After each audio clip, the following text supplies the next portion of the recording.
selama-lamanya tiada berubah. Saya serahkan pada Bapak Gembala. Firman-Mu Tuhan menolong hidupku, ku siapkan hatiku Tuhan untuk dengar firman-Mu.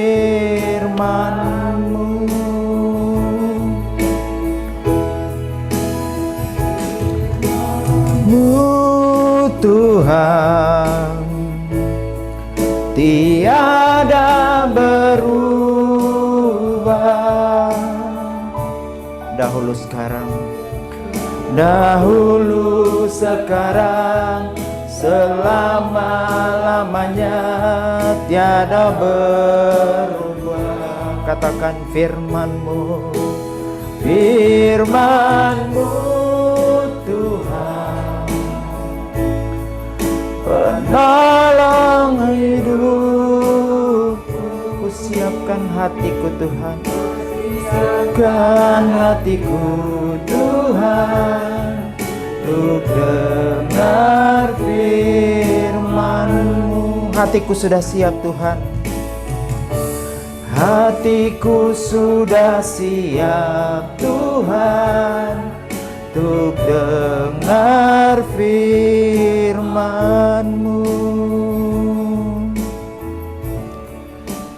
Benar Tuhan, hati kami sudah siap untuk mendengarkan firman-Mu. Karena itu beracaralah saat ini Tuhan. Kami percaya peran serta Roh Kudus senantiasa terjadi di tempat ini. Urapan baru bagi hamba-Mu Tuhan berikan, sehingga apa yang disampaikan benar-benar merupakan kebenaran firman Tuhan, bukan hikmat manusia secara pribadi, sehingga Tuhan firman yang ditaburkan memperoleh tempat dalam hati kami. Kami yang datang dengan persoalan, kami boleh pulang dengan kelegaan. Kami yang datang dengan sakit penyakit, Tuhan jamah, Tuhan sembuhkan. Kami yang datang dengan pergumulan hidup, persoalan ekonomi dan sebagainya, kami pulang mendapatkan jawaban. Terima kasih Tuhan, karena itu berfirmanlah Tuhan, karena kami semua siap untuk mendengarkannya. Amin. Silakan duduk. Bapak Ibu, kita akan membuka firman Tuhan. Saya pengen ayat ini dibaca secara bergantian supaya tidak ada yang ngantuk, karena pada zamannya Paulus pernah ada orang yang mati karena ngantuk pas dengar khotbah, namanya Eutikus. Jadi supaya kita tidak ngantuk, kita baca berganti-gantian ya. Saya baca ayat yang ke-1, nanti bapak-bapak, ibu-ibu baca ayat yang genap, begitu seterusnya. Yudas 1 ayat yang ke-1 sampai dengan ayat yang ke-8. Saya mulai baca.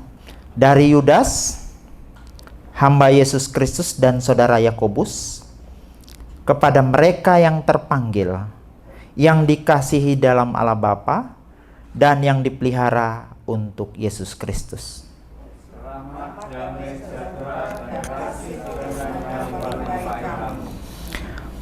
Saudara-saudaraku yang kekasih, sementara aku bersungguh-sungguh berusaha menulis kepada kamu tentang keselamatan kita bersama, aku merasa terdorong untuk menulis ini kepada kamu dan menasehati kamu supaya kamu tetap berjuang untuk mempertahankan iman yang telah disampaikan kepada orang-orang kudus.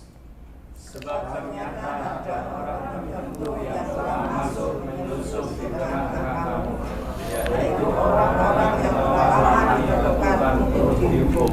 Mereka adalah orang-orang yang fasik, yang menyalahgunakan kasih karunia Allah kita untuk melampiaskan hawa nafsu mereka, dan yang menyangkal satu-satunya penguasa dan Tuhan kita, Yesus Kristus. Ayat yang kelima. Tetapi sekalipun kamu telah mengetahui semuanya itu dan tidak meragukannya lagi, aku ingin mengingatkan kamu bahwa memang Tuhan menyelamatkan umatnya dari tanah Mesir, namun sekali lagi membinasakan mereka yang tidak percaya. bahwa ia menahan malaikat-malaikat yang tidak taat pada batas-batas kekuasaan mereka, tetapi yang meninggalkan tempat kediaman mereka dengan belenggu abadi di dalam dunia kekelaman sampai penghakiman pada hari besar. Sama seperti Sodom dan Gomora dan kota-kota sekitarnya yang dengan cara yang sama melakukan percabulan dan mengejar kepuasan-kepuasan yang tak wajar, telah menanggung siksaan api kekal sebagai peringatan kepada semua orang. Orang yang demikian ini juga mencemarkan tubuh mereka dan menghina kekuasaan Allah serta menghujat semua yang mulia di surga. Yang berbahagia ialah mereka yang mendengarkan firman Tuhan serta melakukan dalam hidupnya. Bapak Ibu, surat Yudas ini ditulis oleh Yudas, saudaranya Yakobus, dan menurut tradisi ini saudaranya Yudas ini adalah saudara tirinya Tuhan Yesus. Jadi kalau kita melihat surat Yudas ini ada yang unik. Karena kalau Bapak Ibu baca baik-baik, surat Yudas ini terdiri cuma satu pasal, 25 ayat, dan isinya itu mirip dengan 2 Petrus. Nanti boleh diteliti di rumah. Tapi sebelumnya saya akan membahas satu hal di dalam ayat yang ketiga. Ya, ayat yang ketiga saya baca dulu. Saudara-saudaraku yang kekasih, sementara aku bersungguh-sungguh berusaha menulis kepada kamu tentang keselamatan kita bersama, aku merasa terdorong untuk menulis ini kepada kamu dan menasihati kamu supaya kamu tetap berjuang. Di situ ada kata tetap berjuang, ya. Itu untuk apa? Untuk mempertahankan iman. Kata tetap berjuang itu menggunakan bahasa Yunani epagonisomai, yang artinya kalau saya mau bahasakan bahasanya atau istilahnya orang Islam itu kayak menjadi mujahid, ya, mujahidin. Kita itu mati, rela mati untuk mempertahankan iman. Kita berperang melawan tantangan-tantangan iman itu sampai mati syahid. Itu kata epagonisomai itu. Ini bisa kita lihat juga sehingga kita sampai di akhir di mana kita bisa memelihara iman. 2 Timotius 4 ayat 7 ada saya tulis itu. Ya. Aku telah mengakhiri pertandingan yang baik. Aku telah mencapai garis akhir dan aku memelihara iman. Coba perhatikan baik-baik. Rupa-rupanya urusan memelihara iman, urusan mempertahankan iman ini bukan hal yang sepele. Sampai dilakukan seperti kita itu sedang berperang. Sampai menjadi mujahid, sampai mati syahid. Itu yang mau disampaikan di situ. Nah, pertanyaannya kenapa harus berperang sampai sedemikian rupa seriusnya? Ayat yang keempat jawabannya. Di situ dikatakan sebab ternyata ada orang tertentu yang telah masuk menyelusup di tengah-tengah kamu. Rupa-rupanya di dalam jemaat itu sudah ada guru-guru palsu yang masuk. Ya, yang masuk di tengah-tengah mereka yang berusaha menyalahgunakan kasih karunia Allah untuk melampiaskan hawa nafsu mereka. Tapi sebelumnya Bapak Ibu saya mau beritahu dulu tentang masalah yang berkaitan dengan pemalsuan.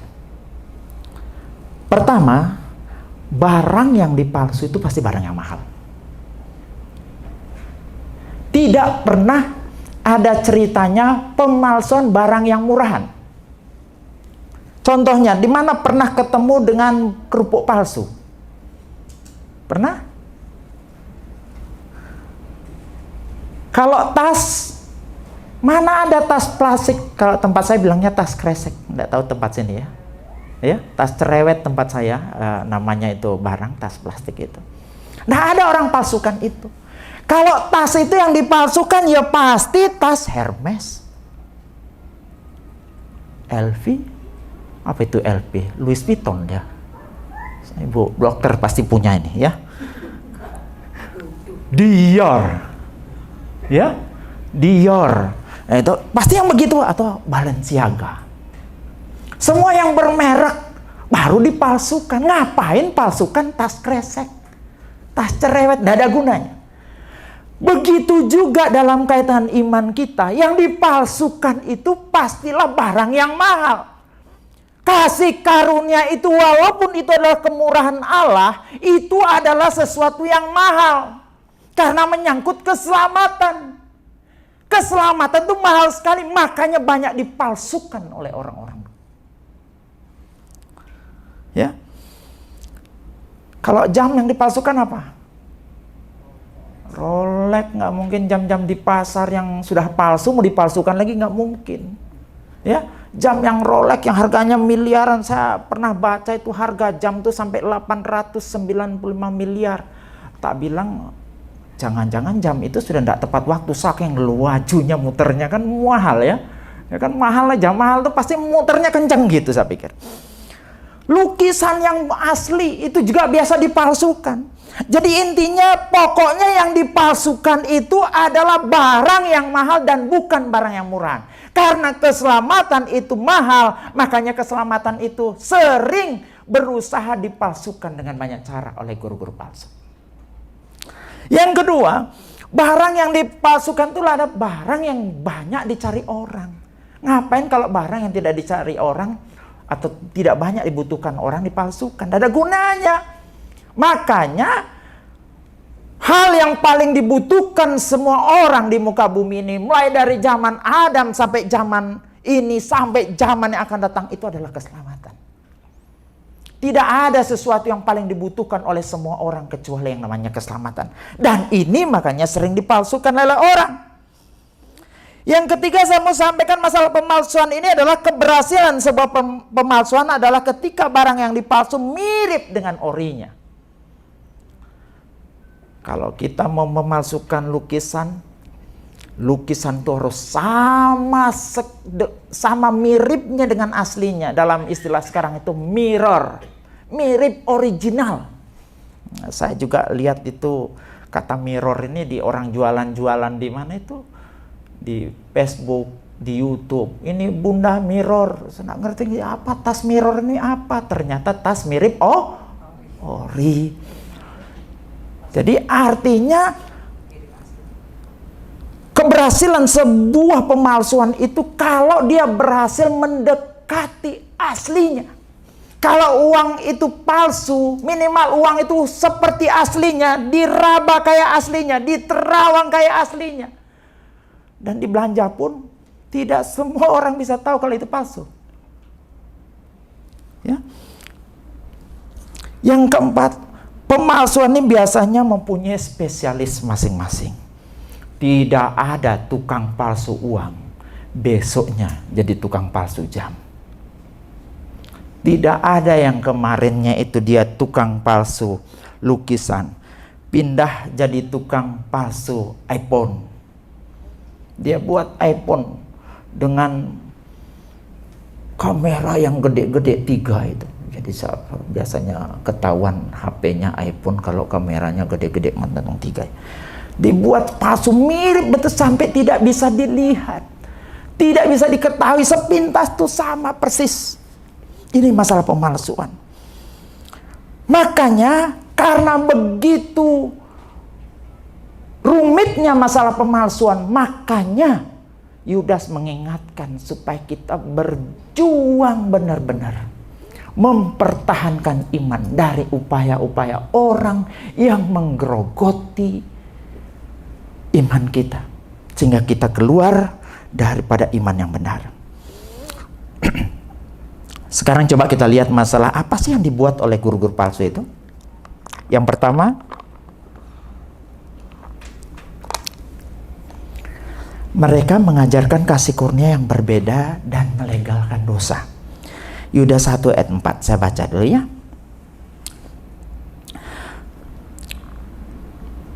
Sebab ternyata ada orang tertentu yang telah masuk menyelusup di tengah-tengah kamu, yaitu orang-orang yang telah lama ditentukan untuk dihukum. Ini mulai dari sini. Mereka adalah orang-orang fasik yang menyalahgunakan, ini ada bahasa aslinya, kasih karunia Allah kita untuk melampiaskan hawa nafsu mereka. Dan yang menyangkal satu-satunya penguasa dan Tuhan kita, Yesus Kristus. Saya garis bawah di situ adalah kata menyalahgunakan, belum ya, menyalahgunakan. Itu menggunakan kata metatitemi. Metatitemi ini dalam Alkitab itu ada muncul kurang lebih 6 kali. Diterjemahkan menjadi translate dalam EV itu 2 kali. Diterjemahkan carry over itu 1 kali. Diterjemahkan remove 1 kali, change 1 kali, dan turn 1 kali.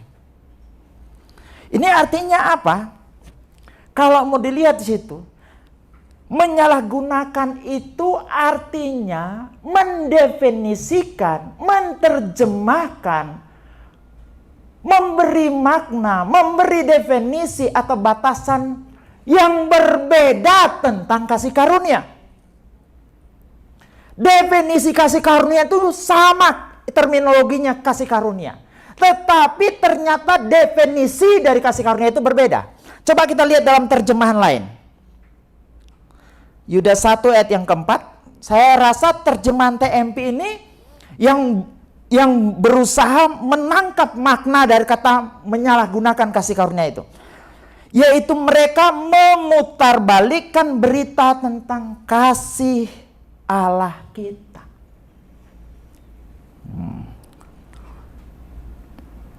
Jadi terminologi kasih karunia sama, tetapi maknanya, isinya, definisinya berbeda. Ini kan sekarang ini lagi ngetren Bapak Ibu. Sekarang ini rupa-rupanya ada yang terminologinya sama, tetapi dibedakan. Tapi pernah juga yang beda berusaha disamakan. Contoh sekarang yang lagi hangat-hangat dalam perdebatan. Isa itu sama nggak dengan Yesus? Ada yang bilang sama, ada yang bilang tidak. Pertama, sekarang coba kita pikir nih contoh saja. Yesus kalau diterjemahkan dalam bahasa Arab, Yasu. Menurut Alkitab orang di Arab sana. Tetapi dalam Quran disebut Isa, namanya beda. Yang kedua, keluarganya beda. Sukunya beda. Yesus itu berasal dari suku Yehuda karena mamanya Maria. Mereka terus naik itu sampai ke atas nanti suku Yehuda. Sementara Isa sukunya apa? Lewi. Karena Maryam adalah saudara Harun dan Musa. Waktu hidupnya beda. Isa itu kalau memang Isa itu adalah keturunan daripada Imran, keturunan daripada mamanya itu bernama Maryam, saudara Musa, maka 1500 tahun lebih tua daripada Yesus. Kemudian, selain sukunya beda, ajarannya beda. Satu ngajarin mengatakan bahwa Yesus itu menubuatkan Muhammad. Ya. Sementara Alkitab menyatakan bahwa Yesus tidak pernah menubuatkan siapa-siapa kecuali menubuatkan nabi palsu. Betul nggak? Di mana samanya? Matinya juga berbeda. Cara matinya. Menurut Alkitab, Yesus mati, disalibkan, kemudian bangkit, naik ke surga. Tetapi menurut Quran dia langsung diangkat ke surga. langsung diangkat ke surga. Kemudian wajahnya dalam versi yang lain itu namanya Sarjas. Itu diserupakan dengan dia dan Sarjas itulah yang dibunuh. Ada juga yang bilang itu Yudas punya wajah. Tapi kalau saya menemukan dokumen yang valid itu Sarjas namanya. Begitu juga nanti ketika kembali datang kedua kali. Isa datang bunuh babi, bunuh Dajjal. Ya, masuk Islam, memimpin umat Islam. Dia akan mengucapkan 2 kalimat syahadat. Sementara Yesus yang dalam Alkitab dia datang tidak akan seperti itu. Dia akan mendirikan kerajaan 1000 tahun. Rupa-rupanya urusan babi tidak dibunuh oleh Yesus karena pengikutnya rata-rata sudah makan babi. Coba perhatikan, dari 2 hal yang berbeda ini berusaha disatukan. Inilah penyesatan yang luar biasa. Tetapi dalam Yudas, hal yang satu diberi makna yang berbeda. Ini kejadian dalam jemaat yang dilayani atau dikirimi surat oleh Yudas. Itu adalah sama seperti jemaat. Sama seperti misalnya kecap. Tulisannya kecap bango. Diisi dengan kecap yang berbeda. Terminologinya sama. Istilah yang digunakan sama. Tetapi diberi makna berbeda. Sama-sama istilahnya kasih karunia. Manis, enak didengar. Tetapi ternyata isinya berbeda.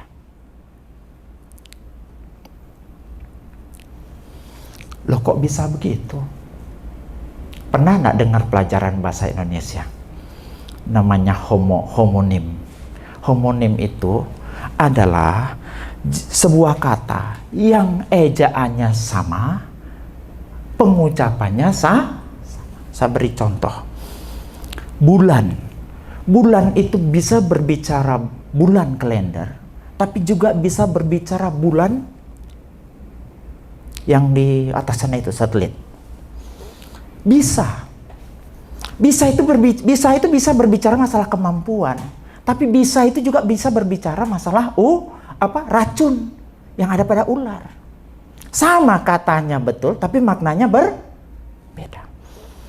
Hak bisa dianggap sebuah milik, tapi juga dianggap sebuah hak sepatu. Betul? Genting bisa dianggap atap, tapi bisa juga dianggap darurat. Nah, inilah strategi guru palsu itu, terminologi yang sama tapi diberi makna yang berbeda.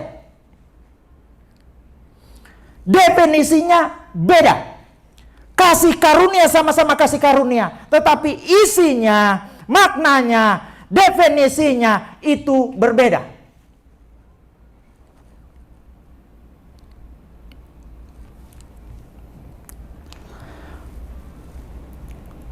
Bisa jadi dia mengajarkan Yesus.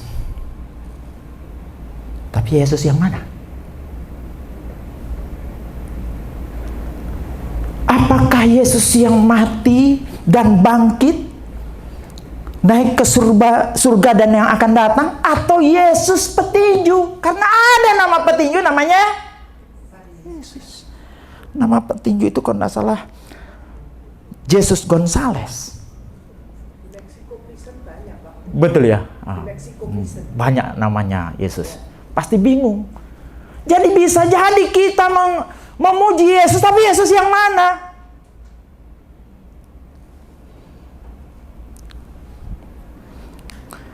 Mungkin orang keren ngomongin salib. Saya mau tanya, salib yang mana dulu? Karena banyak salib ketika Yesus disalib. Ada salibnya Yesus, ya. Ada salibnya Dismas sebelah kanan. Ada salibnya Gestas sebelah kiri. Bapak-bapak mungkin heran.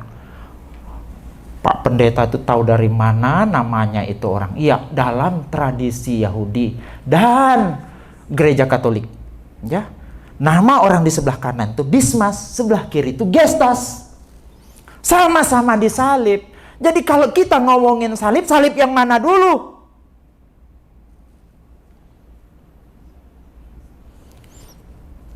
Jadi intinya, yang Yudas tegur di sini adalah mereka mengatasnamakan kasih karunia, melegalkan dosa. Kamu kan sudah diselamatkan. Ketika kamu sudah diselamatkan, kamu bebas berbuat dosa. Dosa itu tidak ada kaitan dengan keselamatanmu. Kamu pasti selamat. Kemudian dia tegur.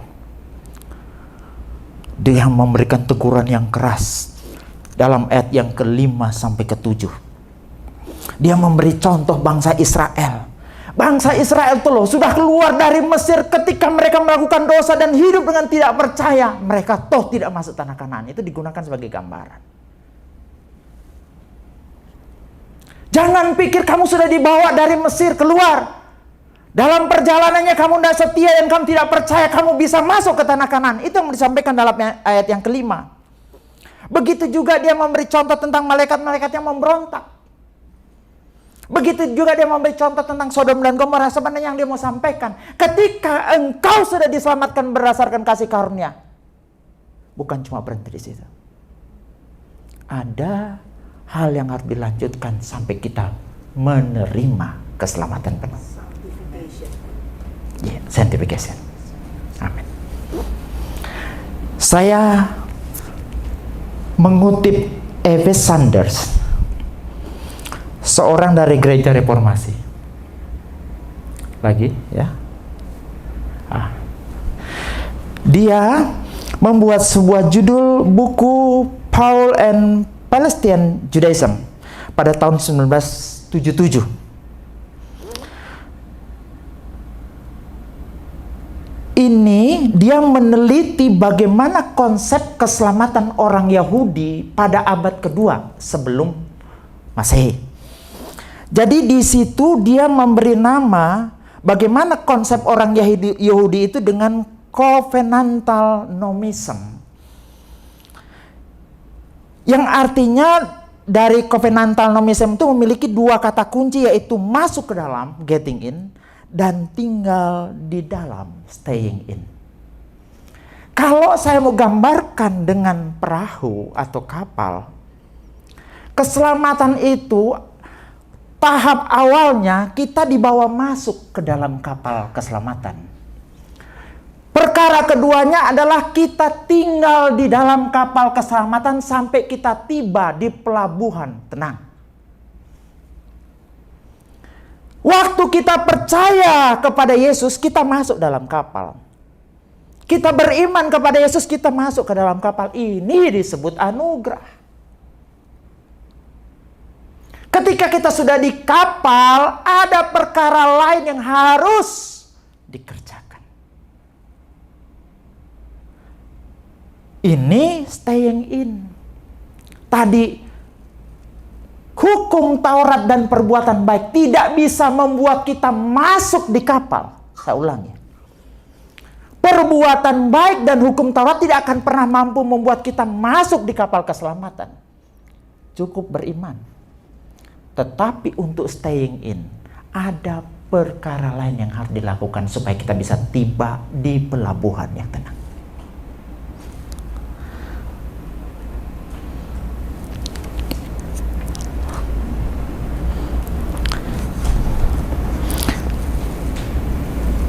Guru-guru palsu itu mengajarkan begini. Kamu itu sudah masuk di kapal keselamatan. Kamu boleh berbuat dosa apa saja. Nggak ada ngaruhnya terhadap keselamatanmu. Guru-guru palsu itu mengajar begitu. Pokoknya urusan dosa sudah dikerjakan oleh Yesus semuanya. Dosa masa lalumu, dosa masa sekarangmu, bahkan dosa masa depanmu sudah diselesaikan semua Yesus disalib, sehingga dosa yang kamu lakukan pun itu tidak akan berpengaruh sama sekali terhadap keselamatanmu. Ini yang diajarkan oleh guru-guru palsu.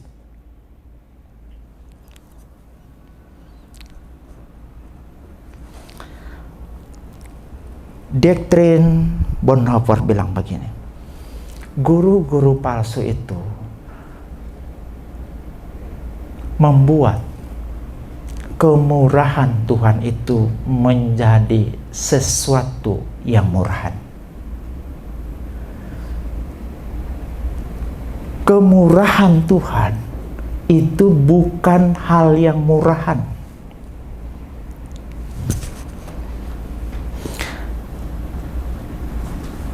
Dietrich Bonhoeffer ini adalah seorang teolog Jerman, menjelaskan seperti begini. Kasih karunia yang murah adalah mengkhotbahkan pengampunan tanpa menuntut pertobatan.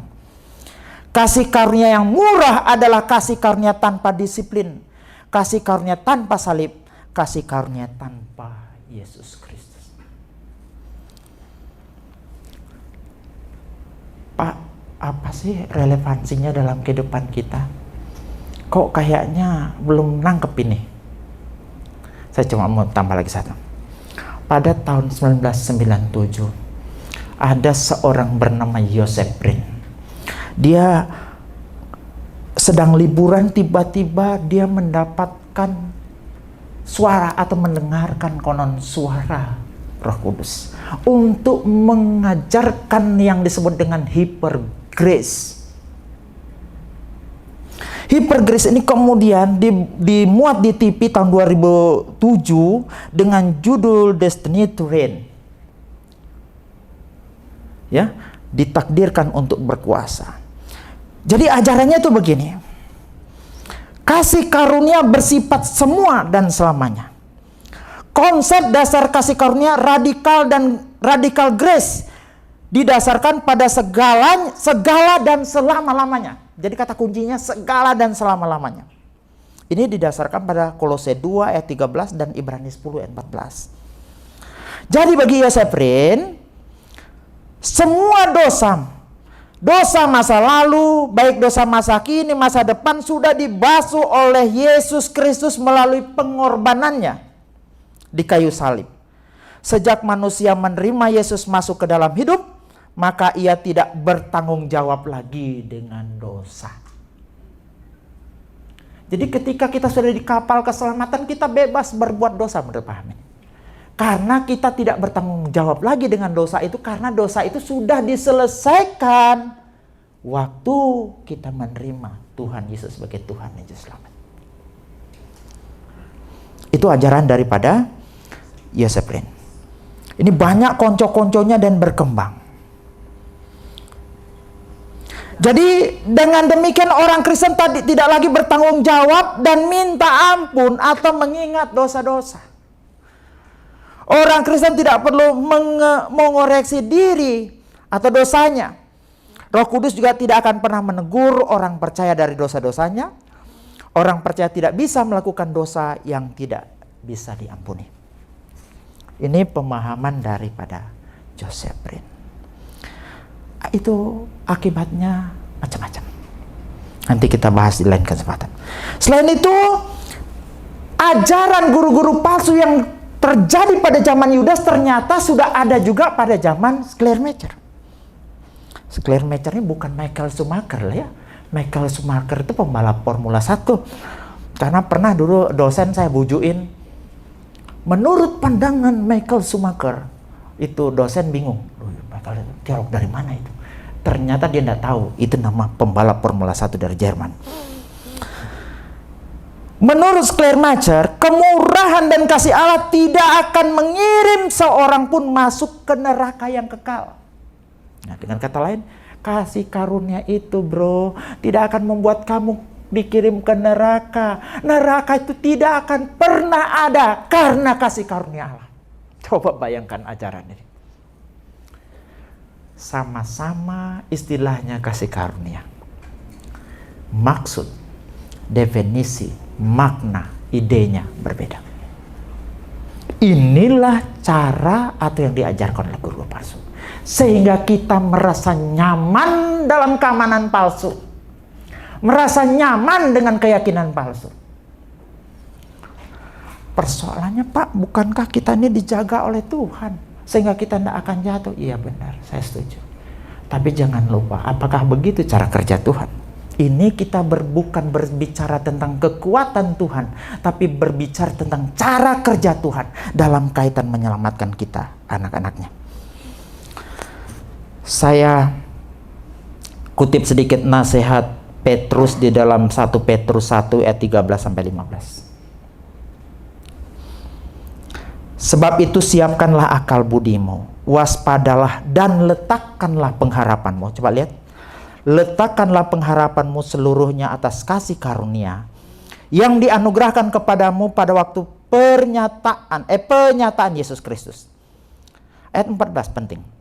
Pertama tadi kita disuruh letakkanlah pengharapanmu seluruhnya atas kasih karunia. Ayat 14. Hiduplah sebagai anak-anak yang taat dan jangan turuti hawa nafsu. Ayat 15, tetapi hendaklah kamu menjadi kudus di dalam seluruh hidupmu sama seperti Dia yang kudus. Tadi pengudusan itu kan ada initial sanctification. Pengudusan dari segi posisi. Kita waktu masuk ke dalam kapal keselamatan itu baru pengudusan awal. Kita disebut orang-orang kudus, status kita sudah kudus. Tetapi dalam perjalanan ada yang namanya entire sanctification. Kita dikuduskan terus sampai pada akhirnya sama seperti Kristus. Kita kembali memiliki kodrat ilahi menurut Petrus. Ya, kodrat ilahi ini rusak ketika kita jatuh di dalam dosa. Gambar Allah itu rusak. Sekarang ditanya, gambar Allah itu siapa? Yesus kan? Yesus kan gambar Allah. Makanya kita diproses untuk sama kembali seperti gambar Allah, yaitu Yesus. Kita akan sampai ke pelabuhan yang disebut dengan glorification. Initial sanctification, entire sanctification, glorification. Jadi jangan berpikir setelah hidup di kapal keselamatan kita mau hidup seenak udal kita. Kalau ada yang protes karena seolah-olah hidup di bawah Taurat, Pak, kalau begitu kita hidup di bawah Taurat lagi dong, Pak. Saya beri contoh. SOP, peraturan untuk di WC sebelah adalah tulisannya jagalah kebersihan. Strip, jangan buang sampah sembarangan. Ada juga WC yang tulisannya dilarang keras membuang sampah dengan sembarangan. Ada bunyi macam-macam. Di hotel-hotel itu setiap hotel beda-beda. Kalau Bapak Ibu, kalau saudara tidak buang sampah sembarangan karena saudara mencintai kebersihan, itu perkara lain. Itu perkara motivasi. Yang jelas aturannya kita disuruh jaga kebersihan. Caranya bagaimana? Kalau yang mendorong kasih kita kepada Allah kita taat, itu tidak akan memberatkan kita. Bisa nanggap ya? Tapi kalau didorong karena harus, ya bisa jadi hal itu memberatkan kita. Saya sarankan motivasinya adalah, kalau kita taat, dilakukan karena kita mencintai Tuhan. Saya yakin, ketaatan itu bukan sesuatu yang berat. Apalagi kita diperlengkapi dengan Roh Kudus yang memampukan kita melakukan itu. Kita tak melakukan sendiri.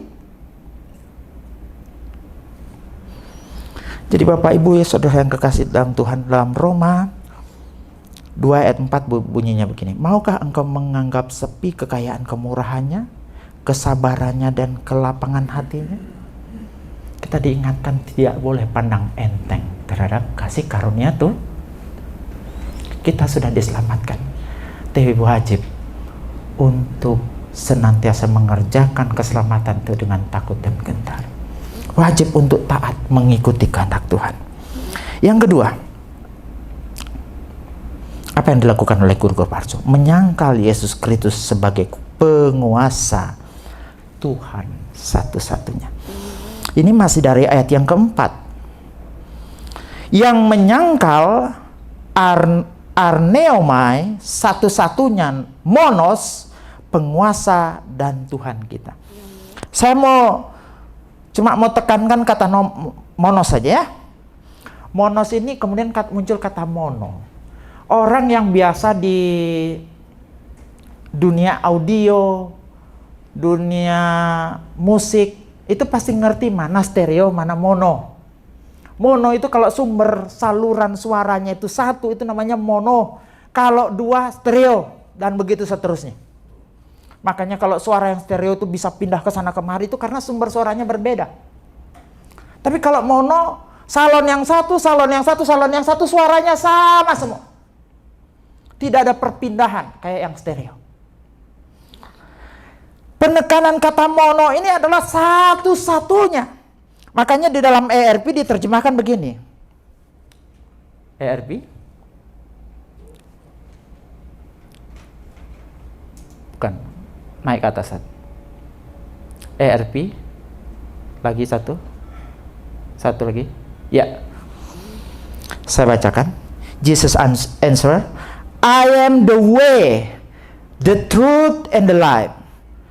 The only way to the Father is through me. Coba lihat kata the only way. Ini penekanannya bahwa dia satu-satunya jalan, bukan salah satu jalan. Kalau ada orang mengajarkan bahwa Yesus hanya salah satu jalan dan bukan satu-satunya jalan, bisa dipastikan dia guru palsu. Tidak ada jalan lain menuju ke surga kecuali melalui Yesus. Ini berlaku bagi anak-anak muda.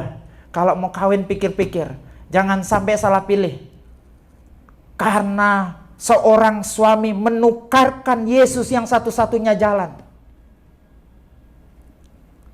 Dia bukan salah satu jalan seperti paham orang. Banyak jalan ke Roma. Oh, lewat sini bisa, lewat situ bisa. Tidak. Alkitab menyatakan dengan tegas bahwa satu-satunya jalan itu Yesus. Kalau orang yang menganut bahwa banyak jalan menuju surga itu namanya paham pluralis. Ya. Paham pluralis. Banyak sekarang orang itu atas nama toleransi menjadi pluralis. Kalau ketemu dengan tetangganya yang agama lain bilang, "Oh iya, agama ku ono apa doae, sami mawon. Semua kok menuju ke surga." Betul nggak? Sering ketemu begitu kan? Cuma surganya dewe-dewe ya, iya tenang. Banyak orang sekarang begitu. Padahal definisi toleransi itu adalah menghargai pemahaman orang lain. Itu definisi toleransi. Suatu saat saya pas ngantor, datang seorang PPL pakai kupluk topi kopiah putih, kemudian berjenggot, kumisnya kayaknya dia cukur, saya lupa ya. Cuma jenggotnya panjang, celananya cingkrang. Dia datang sama saya, "Pak, minta maaf Pak, saya tidak bisa ngucapin selamat hari raya Natal Pak. Soalnya itu artinya saya murtad Pak. Saya menyekutukan akidah. Saya berarti mengaminkan bahwa Yesus itu anak Allah. Mengaminkan bahwa Allah itu beranak Pak." Oh, saya kenapa? Oh, gitu. Tak balik. Bapak tahu? Kemarin rapat kemarin Bapak ikut enggak? Enggak Pak. Kenapa? Rapat kapan hari itu? Mendekati hari raya Maulid Nabi. Saya ngucapin loh Pak, selamat bagi bapak-bapak yang beragama Islam, selamat merayakan Maulid Nabi Muhammad. Saya cuma mau bilang sama Bapak ya, saya itu nggak percaya loh Muhammad itu Nabi. Tapi kenapa saya bilang di depannya Nabi Muhammad? Karena saya menghargai keyakinan teman-teman saya. Saya menghargai kepercayaan mereka. Bukan berarti saya mempercayai kepercayaan mereka. Itu disebut toleransi. Amin. Jadi kalau kita manggil Nabi Muhammad, jangan pikir kita percaya bahwa Muhammad itu Nabi. La ilaha illallah kita setuju. Saya setuju Pak. Karena orang Kristen pun percaya bahwa Tuhan itu cuma satu. Tapi syahadat yang kedua, no. Ini saya mau ajar. Saya berteman dengan haji begitu banyak di Poso. Belum Islam saya. Inilah toleransi yang menurut saya keliru. Jadi sekarang saya mau tegaskan sama Bapak. Bapak mau ucapin, tidak ucapin, gak masalah. Natal itu lewat juga. Amin. Sekarang banyak orang pluralis. Dia pikir semua agama sama. Semua agama menuju ke surga yang sama. Ibu dokter tadi bilang bisa jadi surganya memang beda. Ya, karena memang betul ya, surga kita tidak ada bidadarinya, mungkin beda ya. Yang selanjutnya, ini disebut hasil dari pemahaman kayak begitu, itu namanya pluralisme. Menganggap keselamatan ada di mana-mana. Kalau ada yang mengajarkan begitu, dia itu guru-guru palsu. Yang kedua, dia mengajar tidak percaya lagi bahwa Yesus Tuhan. Tidak percaya, dia percaya bahwa Yesus satu-satunya Tuhan dan penguasa. Itu namanya ajaran liberal. Banyak orang yang sekarang mengikuti ajaran liberal. Oh, Yesus itu cuma manusia. Dia itu cuma orang yang sempurna. Orang yang patut diteladani dalam melakukan perbuatan baik. Ya. Orang yang perlu dicontoh. Itu namanya aliran liberal. Jadi sekarang kalau ada orang ngajarin bahwa Yesus bukan Tuhan. Yesus bukan Allah. Bisa dipastikan dia adalah guru-guru palsu.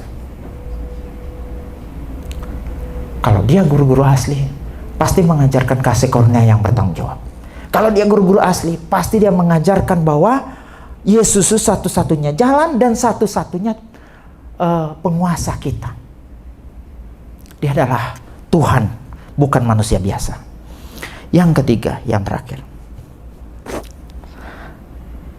Ayat yang ke-8.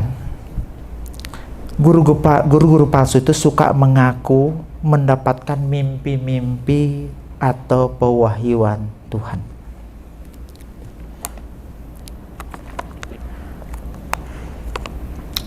Yudas 1 ayat 8 saya baca. Namun demikian, orang-orang yang bermimpi-mimpian, enopniasomai, ini juga mencemarkan tubuh mereka dengan menghina kekuasaan Allah serta menghujat semua yang mulia di surga. Saya cuma mau menekankan pada yang bermimpi-mimpian. Guru-guru palsu ini ngandalin mimpi. Ya. Kata bermimpi-mimpian ini dari bahasa aslinya mempunyai makna diterjemahkan oleh Berkeley sebagai bermimpi atau mendapat penglihatan. Mungkin ada yang protes, Pak, bukankah zaman dulu nabi-nabi itu banyak juga yang mimpi, atau orang-orang yang zaman dulu, yang besar-besar zaman dulu itu mimpi. Contohnya Yusuf anak Yakub mimpi, bapaknya mimpi, Samuel mimpi. Loh, nggak bisakah kita menggunakan mimpi sebagai dasar untuk teologi kita? Tapi Alkitab juga mengajar, tidak semua mimpi itu merupakan petunjuk Tuhan. Coba saudara banyak bermain aja, ya, banyak bermain saja. Tadi misalnya main apa gitu ya, main bulu tangkis, tiba-tiba di tempat tidur kita nampel istri kita. Karena itu terekam di dalam alam bawah sadar. Tidak semua mimpi merupakan petunjuk Tuhan. Iya benar, itu pernah saya alami. Waktu kecil saya banyak minum air dan makan timun. Dalam mimpi itu, saya mimpi ke toilet. Dan saya, senengnya ngompol. Lu tiba ngompol tenanan. Jadi mimpi itu tidak semua mimpi. Nah, guru-guru palsu ini ngandalkan mimpi-mimpinya. Mimpilah mulai kapan hari saya naik ke surga. Direkayasa sedemikian rupa. Saya tidak bilang semua orang lah ya, cuma yang palsu. Mimpi ke neraka. Jadi sampai-sampai kalau mau berkhotbah pun supaya dia kelihatan orang yang rendah hati. Nanti saya bagikan ayatnya. Nah, tapi sebelumnya saya mau bahas dulu masalah mimpi. Kata mimpi ini mempunyai makna apa ya? Artinya sesuatu yang tidak benar. Makanya dalam terjemahan lain dikatakan itu adalah sebuah hayalan atau dikendalikan oleh mimpi dalam terjemahan yang lain. Kalau bahasa kerennya, mereka itu halu. Ya, mungkin istilah yang tepat zaman sekarang itu halu. Disuruh khotbah pun dia akan bilang, jangan dulu, saya belum dapat mimpi dari Tuhan. Disuruh ajar PA. Nah, biasanya guru-guru semacam ini kalau disuruh ngajar PA tidak akan bisa. Rupa-rupanya dia tidak mimpi-mimpi masalahnya. Jadi nggak sempat ngajar PA dia.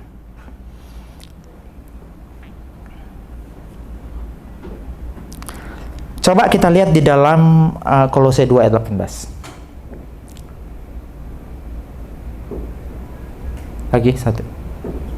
Iya, Kolose 2 ayat 18. Bahasa lainnya, mereka ini berkajang pada penglihatan. Mereka itu berpura-pura merendahkan diri serta berkajang pada penglihatan. Ini bahasa kerennya merendah tapi Ibu dokter ini tahu semua istilah-istilah anak muda ya. Dia merendah kayak meroket. Pertama bilang, saya ini tidak bisa khotbah kalau misalnya saya belum dapat pewahyuan oleh Tuhan, belum dapat mimpi oleh Tuhan. Kelihatan merendah, tapi sebenarnya yang dia mau sampaikan, kalau dia itu orang yang paling dekat dengan Tuhan. Ini yang disebut dengan pura-pura merendahkan diri. Kelihatan merendahkan diri tapi meroket.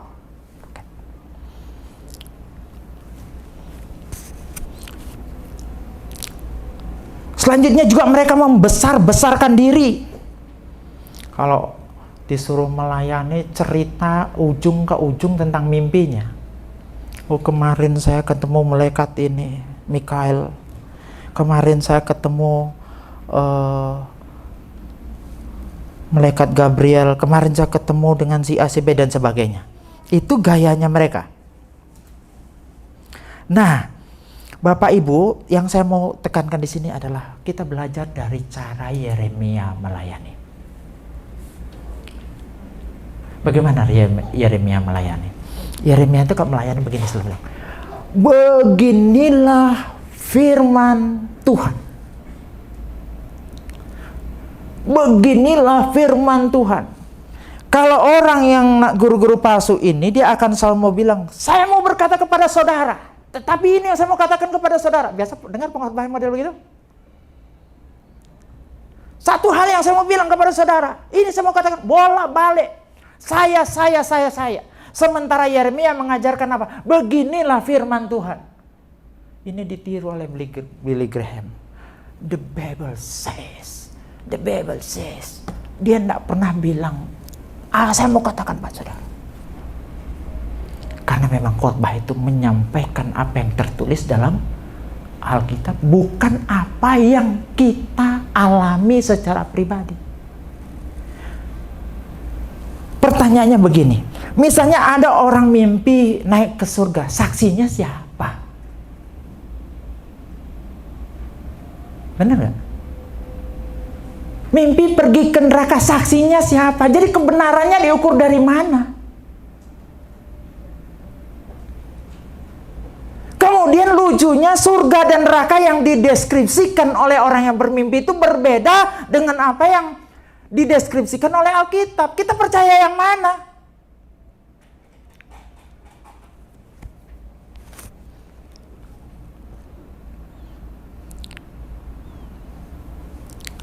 Kemudian dalam 2 Petrus 2 ayat 3 yang terakhir. Dan karena serakahnya guru-guru palsu itu akan berusaha mencari untung. Kata mencari untung itu berdagang. Dalam bahasa aslinya, dengan kamu dengan cerita-cerita isapan jempol. Lama saya tidak ngerti apa ini cerita-cerita isapan jempol. Tapi kan cerita-cerita sambil ngisap jempol gini.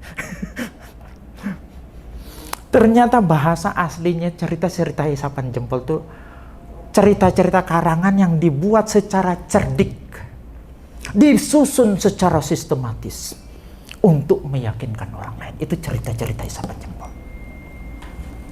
Kalau ngarang pun cerita misalnya pernah ke surga, ke neraka, itu dibuat dulu jalan ceritanya, jangan sampai ada celah sehingga orang mengetahui bahwa itu hanya karangannya sendiri. Demi apa?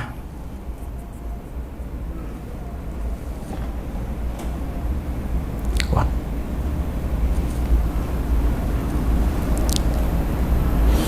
Padahal pada saat yang sama, dan anehnya, orang Kristen dari zaman dulu sampai zaman sekarang paling seneng dengan model hamba-hamba Tuhan, pendeta-pendeta yang sakti dalam tanda petik. Entah saktinya itu benar-benar sakti atau cuma ngaku-ngaku sakti demi ini. Di luar sana masih banyak hamba-hamba Tuhan yang begitu polos melayani. Mereka tidak mau ngarang-ngarang cerita, nyampaikan apa yang hanya ada dalam Alkitab. Mereka hidup dalam kesederhanaan.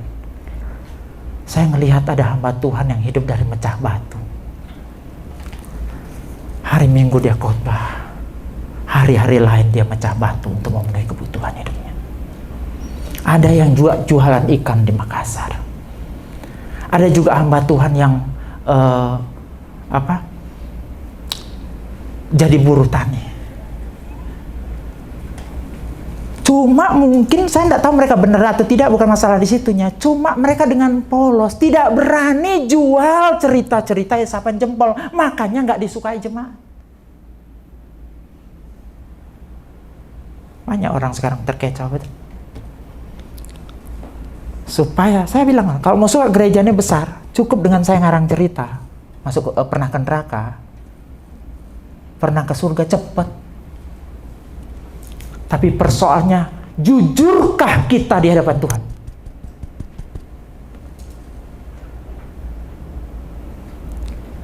Nggak pernah ngalami begitu, bilang ngalami begitu, itu kan sudah nggak jujur.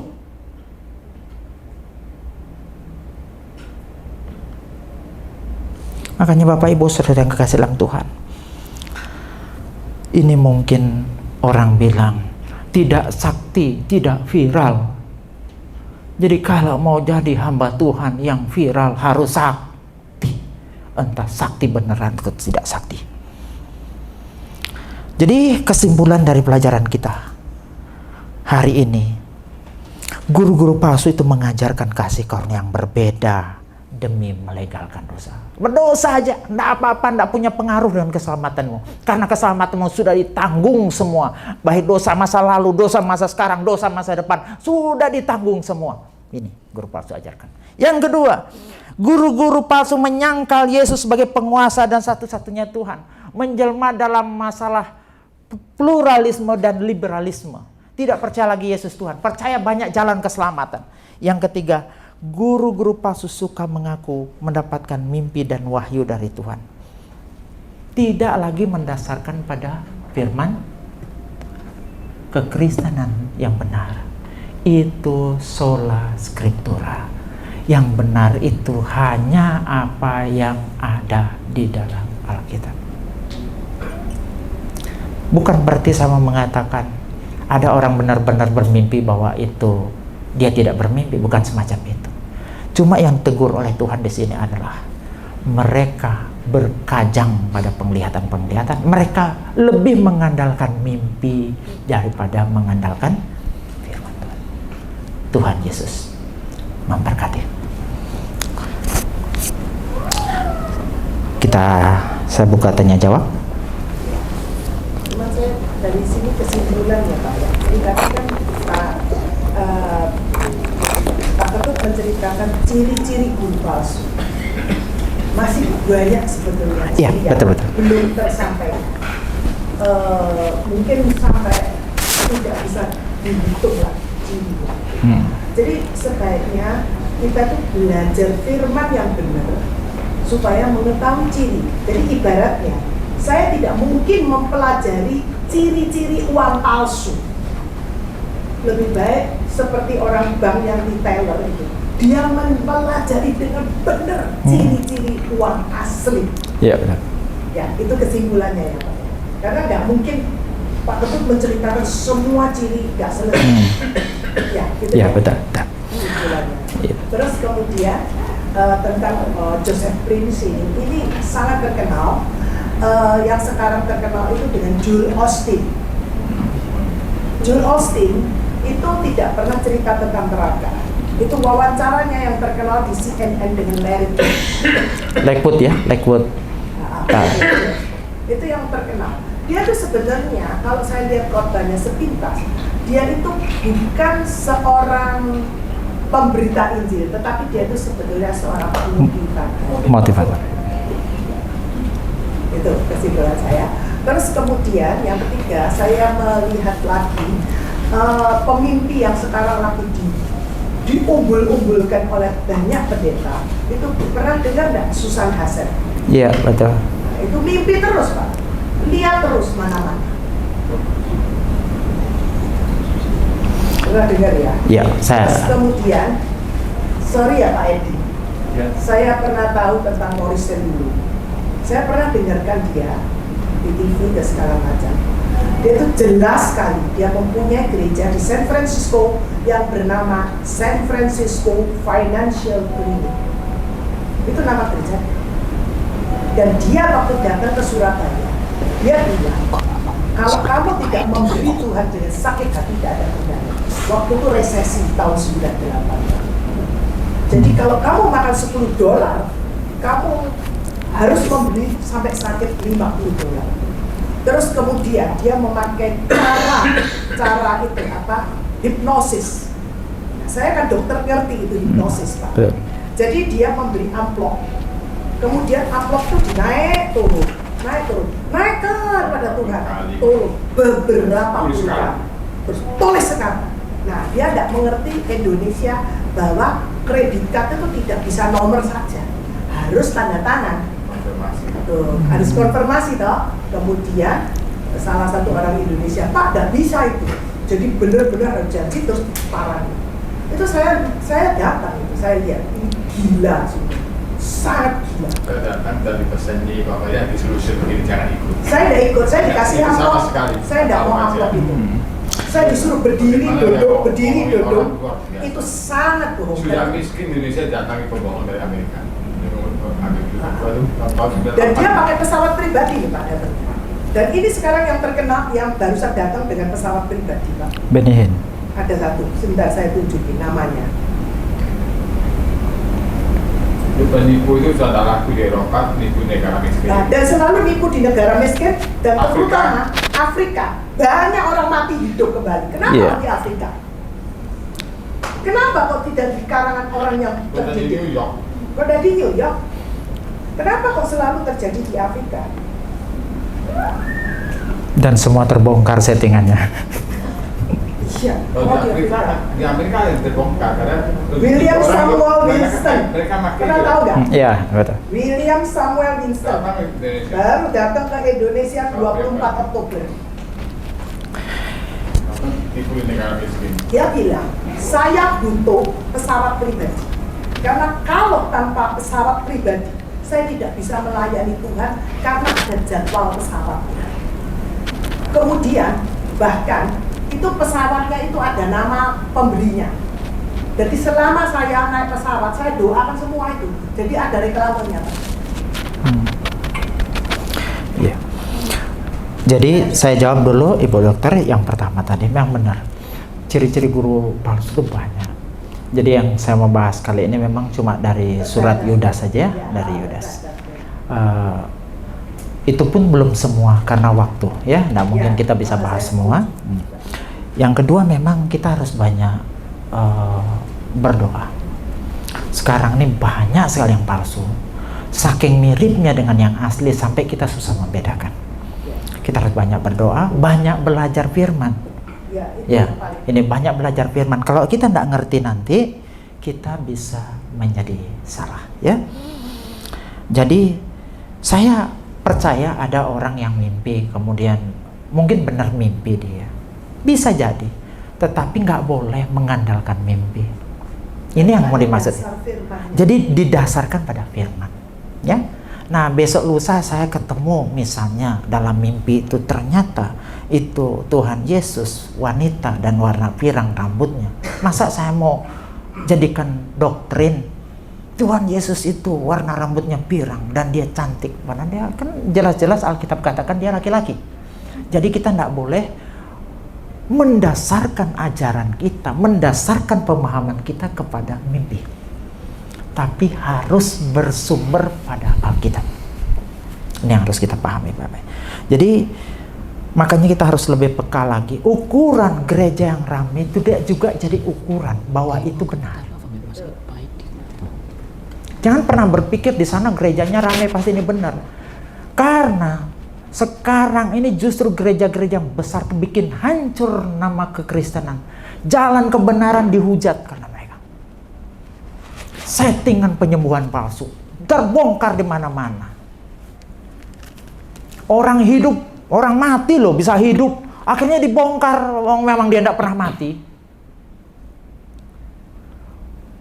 Tak usah gitu, Hillsong yang begitu besar saja kena kasus. Ya. Makanya kita harus benar-benar tetap rendah hati walaupun kita gereja kecil. Yang penting kita benar-benar berdiri di atas firman Tuhan. Jangan terkecoh dengan besarnya sebuah gereja. Bukan juga berarti kita anti nanti kalau besar. Tetap kita harus berjuang supaya gereja kita besar. Tapi jangan minder karena gereja kita kecil. Wah, sana nggak ada Roh Kudus sana. Oh. Nggak ada Roh Kudus sana, makanya nggak bertumbuh. Oh, bertumbuh itu kan banyak macam. Kualitasnya bertumbuh, siapa tahu melalui pengenalan akan firman Tuhan yang lebih mendalam.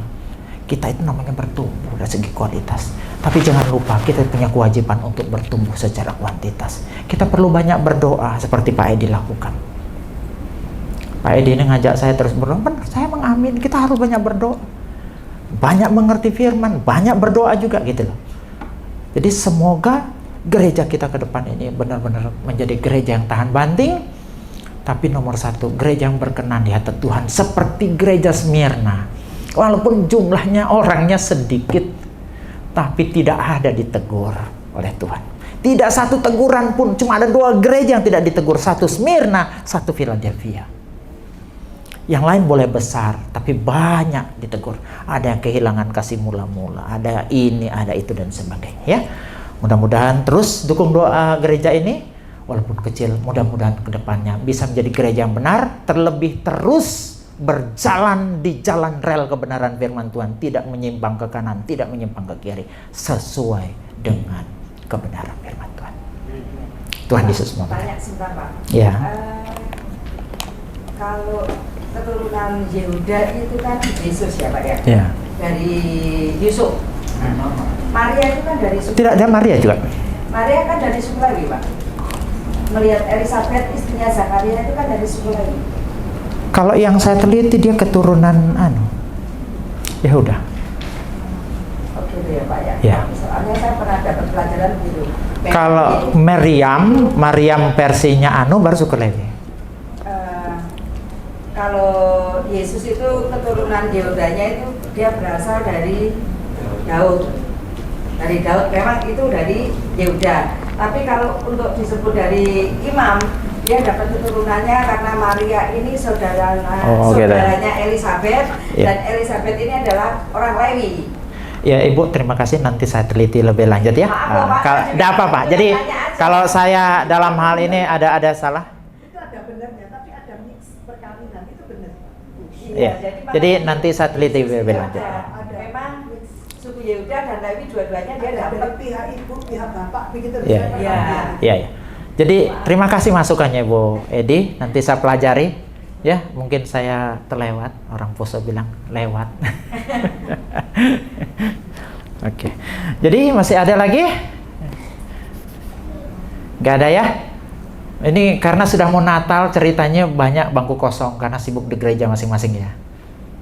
Ya, harapan saya tetap kita setia ya untuk hormat dan kemuliaan nama Tuhan. Kalau tidak ada, saya kembalikan kepada pemimpin pujian.